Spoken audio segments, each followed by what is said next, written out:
안녕하세요. 김씨보톡방TV 김소장입니다. 여러분, 우리가 흔히 전세나 월세 들어갈 때 우선 변제권과 최우선 변제권에 대해서 많이 들어보셨죠. 이번 영상에 그 중에서도 이 최우선 변제권에 대해서 말씀을 좀 드려볼까 합니다. 최우선 변제권은 주거 취약계층, 즉 보증금이 작은 세입자, 임차인을 보호하기 위해 만든 제도입니다. 내 보증금보다 앞선 담보권자가 경매나 공매 시에도 소액 임차인인 내 보증금의 일부를 우선 변제받아서 안전한 거주권을 보장하자는 취지인데요. 그래서 어떻게 보면 이 최우선 변제권은 무적의 안전장치라 볼 수가 있습니다. 그런데 여러분, 이번 영상 주제인데 이 최우선 변제권이 무조건 아닙니다. 최우선 변제권만 믿고 덜렁 원룸이나 아파트, 주택, 전월세 계약했다가 한 푼도 못 받는 상황이 생길 수도 있습니다. 최근 제가 상담한 사례나 공인중개사분들 또한 좀 헷갈리는 분들이 계신 것 같아서 제가 한번 설명드려 보겠습니다.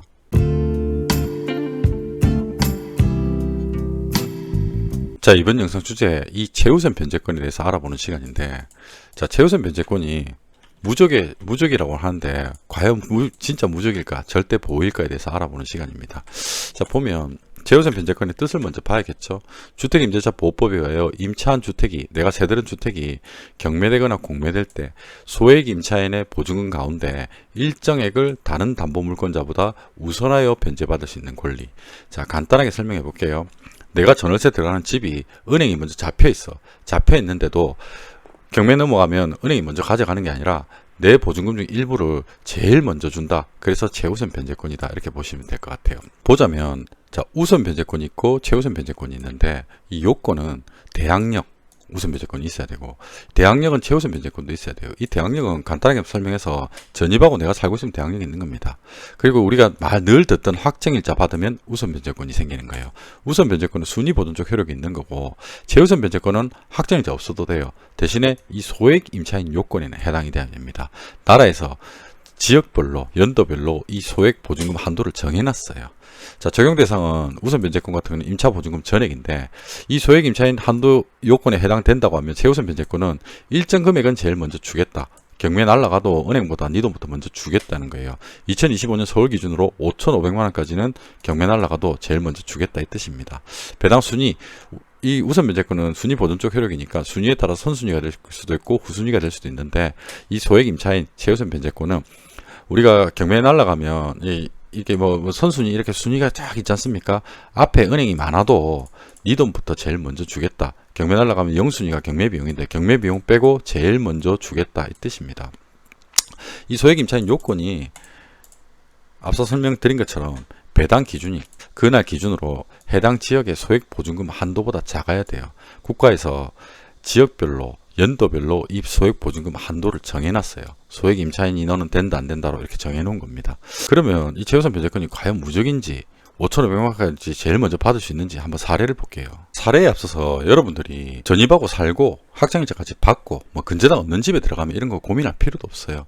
근데 우리가 살다 보면 은행 잡힌 집 전월세 들어가는 일이 종종 있기 때문에 어쩔 수 없이 이걸 공부를 해야 됩니다. 보면 2025년도 서울에서 원룸을 구하던 대학생 A씨는 시세보다 저렴한 곳을 찾아서 계약을 진행했어요. 보증금 5천만 원에.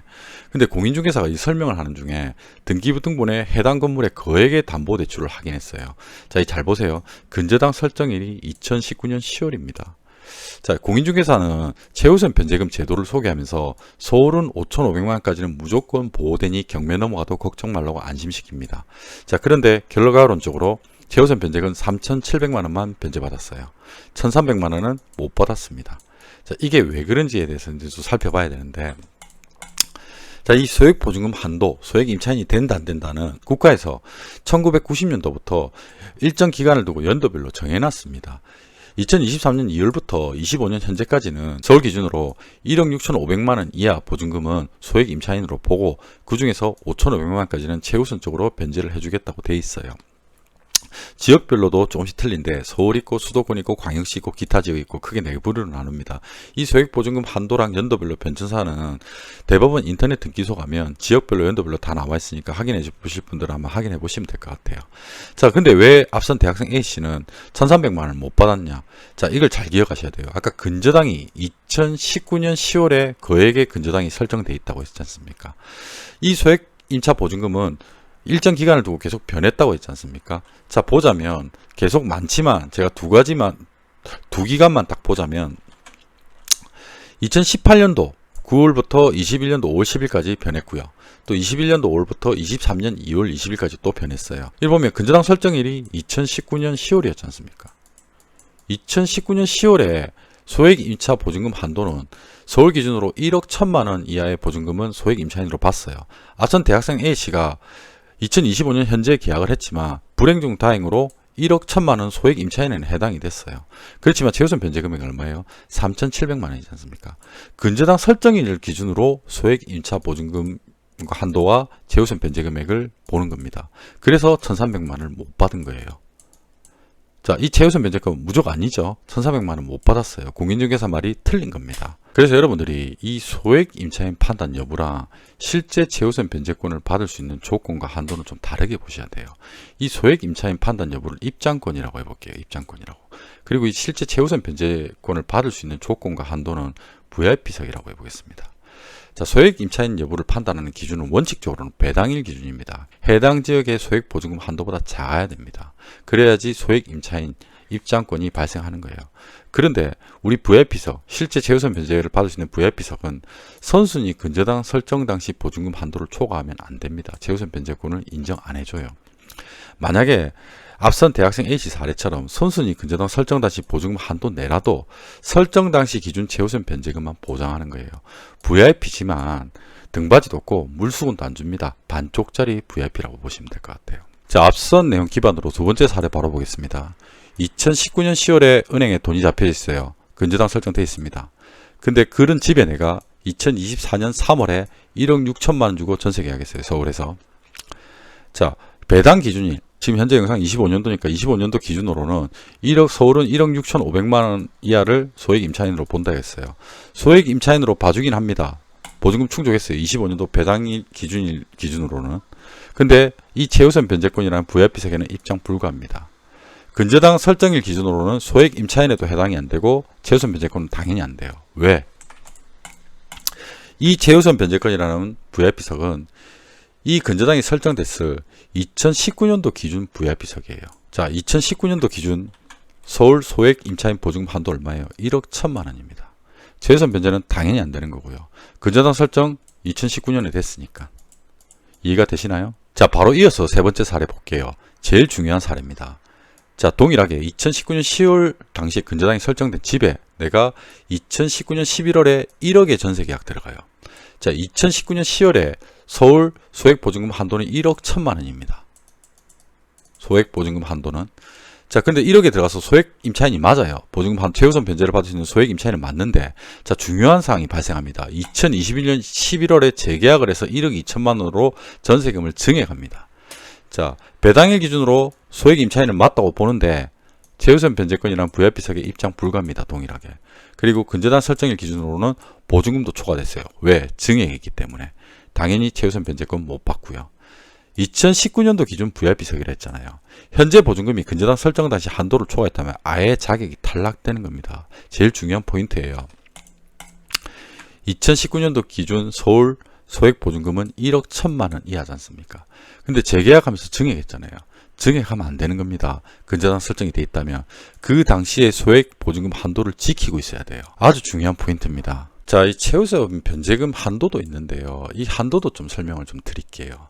자, 먼저 경락대금, 경매 낙찰가의 2분의 1 한도 안에서만 보호됩니다. 예를 들어서 5억에 내 이 집이 경매에 낙찰됐어. 낙찰되면 최우선 변제라고 해서 무조건 다 주는 게 아니라 이 낙찰된 금액 2분의 1, 2억 5천 한도 내에서만 최우선 변제권 금액을 지급하는 겁니다. 낙찰가가 낮으면 최우선 변제금 한도가 줄어들 수 있다는 거예요. 낙찰이 돼도 내가 최우선 변제권을 확보하고 있어도 못 받을 수도 있다는 얘기예요. 그 대표적인 사례가 요건 다 충족해도 못 받을 수 있다. 예를 들어서 자, 요런 원룸들이 있지 않습니까? 요런 원룸들 다가구 원룸이라고 합니다. 원룸이 다세대 원룸이 있고 다가구 원룸이 있는데 다가구 원룸은 쉽게 설명해서 이 집 전체를 한 집으로 봅니다. 한 집. 한 개의 집으로 본다는 거죠. 그러면 이게 예를 들어서 33세대가 있어. 각각 별도의 세입자가 있어요. 그럼 재우선 변제권이 너무 많을 거 아니야. 한도는 2분의 1 한도 내에서만 주는데 왜 재우선 변제권이 다 주는 게 아니라 2분의 1 한도 내에서만 주냐. 결국은 이 경매라는 것이 공평한 배당이 원칙인데 채권자들도 은행도 일정 부분 보호를 해줘야 된다는 뜻이 되겠죠. 그리고 이 재우선 변제권끼리는 누가 먼저 들어왔다 뒤에 들어왔다 이 선순위가 없습니다. 무조건 공평하게 나눠서 배당을 해줘요. 그럼 낙찰가가 낮다든지 아니면 이렇게 재우선 변제권이 너무 많아 막 20개 50개 60개 이렇게 있어. 그러면 내가 재우선 변제권 요건을 다 충족하고 있어도 또 못 받아 나갈 수 있다는 얘기입니다. 자, 오늘 재우선 변제권 함정에 대해서 한번 살펴봤는데 마지막으로 실무 팁 드리면서 정리해 봐 드리겠습니다. 자, 여러분들 좀 들어보니까 좀 무섭죠. 무조건 선순위 근저당 없는 집, 은행에 저당 안 잡힌 집 가는 게 제일 안전하겠죠. 그러면 뭐 확정일자 받아놓으면 우선 변제권 확보되니까 내 돈 무조건 지킬 수 있습니다. 자, 두 번째, 선순위 근저당 당시에 소액 임차인에 해당이 됐어. 해당이 된다면 함부로 재계약할 때 증액하면 안 되겠죠. 전세금 증액하면 안 됩니다. 그러면 되려 만약에 지금 서울에 1억 6,500만 원인데 예를 들어서 2억으로 지금 전세금이 올랐으니까 증액해달라고 하면 차라리 소액 임차인 지위를 유지하기 위해서 월세 15만 원 드리겠습니다. 20만 원 드리겠습니다. 이렇게 해서 월세를 제시해가지고 소액 임차인 보증금 지위를 유지하고 있는 게 포인트가 되겠죠. 자, 그리고 원룸 이렇게 여러분들 많이 그 임대 얻으시는데 원룸도 건축물 대장 보면 다가구로 된 원룸이 있고 다세대로 된 원룸이 있습니다. 다세대로 된 원룸은 쉽게 말해서 내가 들어있는 방 한 개를 한 개의 집으로 보고 다가구는 전체 세대를 한 개의 집으로 본다고 했지 않습니까? 그래서 공인중개사님한테 이거 다가구 원룸인가요? 다세대 원룸인가요? 라고 물어보고 계약하시는 것도 추천드립니다. 자, 다세대 원룸은 내 있는 방에서 재우선 변제권은 나 하나밖에 없어. 근데 다가구는 아까 말했죠. 수십 명이 될 수도 있다고. 다세대 개별 등기된 다세대 원룸을 추천한다. 이렇게 볼 수가 있겠고 또 오늘 상가는 안 다뤘습니다. 왜냐하면 상가는 사실상 재우선 변제권이 유명무실합니다. 왜냐하면 상가는 환산보증금을 해요. 월세 곱하기 100을 해서 그 소액 임차인 유무를 판단하는데 서울 기준으로 월세가 65만 원만 넘어도 소액 임차인에 해당이 안 됩니다. 그래서 상가는 재우선 변제권을 크게 뭐 의미가 없지 않나 이렇게 좀 생각이 됩니다. 그래서 또 이번 영상 재우선 변제권에 대해서 함정에 대해서 여러분들한테 최대한 쉽게 좀 설명을 드리려고 했는데 이해가 좀 잘 됐는지 모르겠습니다. 궁금한 건 댓글 남겨주시고 영상 자주 올리지 못하는데 항상 여러분한테 좀 도움이 될 수 있는 내용 올릴 수 있도록 하겠습니다. 감사합니다. 오늘도 부동산